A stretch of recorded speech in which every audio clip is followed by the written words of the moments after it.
We turn now to Afghanistan and to news on the mass evacuations, the race against time there. Will President Biden extend that August 31st deadline? What the White House said just today here in a moment. The Taliban now saying that date is a red line. The U.S. and allies making progress, airlifting roughly 16,000 people out of Kabul in just the last 24 hours. But that image, planes taking off using flares to protect against any possible terror threat from the ground. And the Pentagon tonight acknowledging a second group of Americans in Kabul was airlifted to the airport and that rescue operations are taking place as needed to bring more people inside the perimeter at the airport.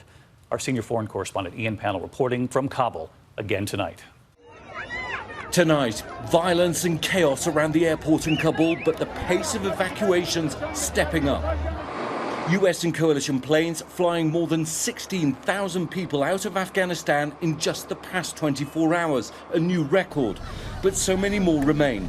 The US was planning to pull out on August 31st, 1 week from tomorrow.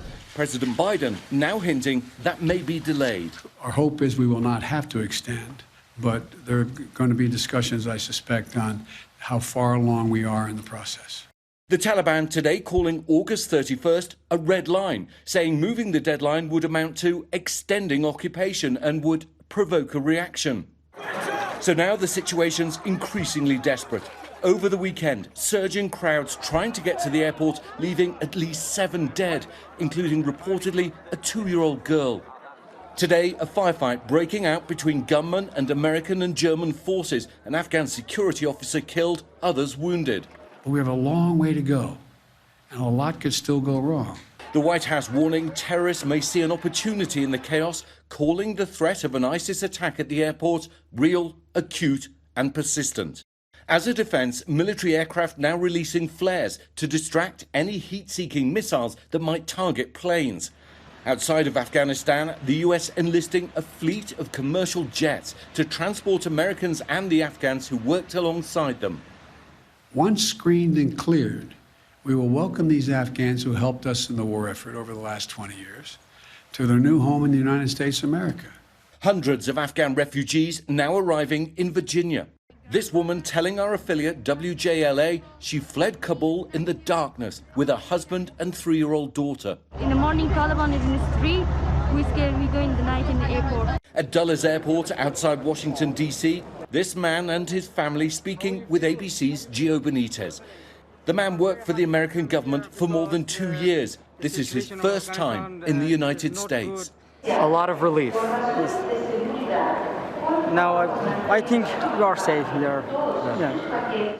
While the numbers of Americans and Afghans getting out the country has increased, tens of thousands still remain stuck outside the airport, afraid or simply unable to get through those checkpoints or the chaos. And time starting to run out for many of them to get out safely. David? Ian Pannell reporting for us again tonight. Our thanks to Ian and the team. Meantime, at the White House today, our Stephanie Ramos asking about that August 31st deadline to get the U.S. troops out, and of course, Americans and Afghan interpreters before that. Stephanie asking whether the president plans to extend that deadline, and here's what his national security advisor, Jake Sullivan, said. What if the U.S. can't get Americans and Afghan allies out of the country by August 31st? But what happens then if the Taliban says they are not willing to extend? Is the U.S. going to abide by their red lines? So I'm not going to take this on as a hypothetical question. What I'm going to say is what I said at the outset, which is we're in touch with the Taliban daily. We're in touch with our allies and partners. We're reviewing our progress in this particular operation, which we feel has been substantial over the past few days, and the president will make his own determinations. That was the answer at the White House today on this deadline. August 31st is a week from tomorrow. I want to bring in ABC's Chief Global Affairs Correspondent Martha Raddatz with us tonight. Martha, I know you pressed the Secretary of Defense on this just this weekend. What are you learning from your sources tonight on this deadline as it approaches? Well, David, the defense secretary told me the goal is to finish the evacuations by that August 31st deadline. The complication is that we now have close to 6,000 troops there to facilitate the evacuation. So that troop withdrawal in itself would take several days.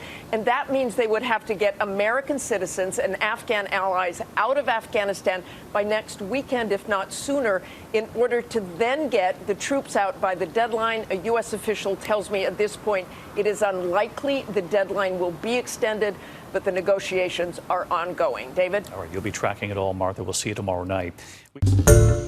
Hi, everyone. George Stephanopoulos here. Thanks for checking out the ABC News YouTube channel. If you'd like to get more videos, show highlights, and watch live event coverage, click on the right over here to subscribe to our channel. And don't forget to download the ABC News app for breaking news alerts. Thanks for watching.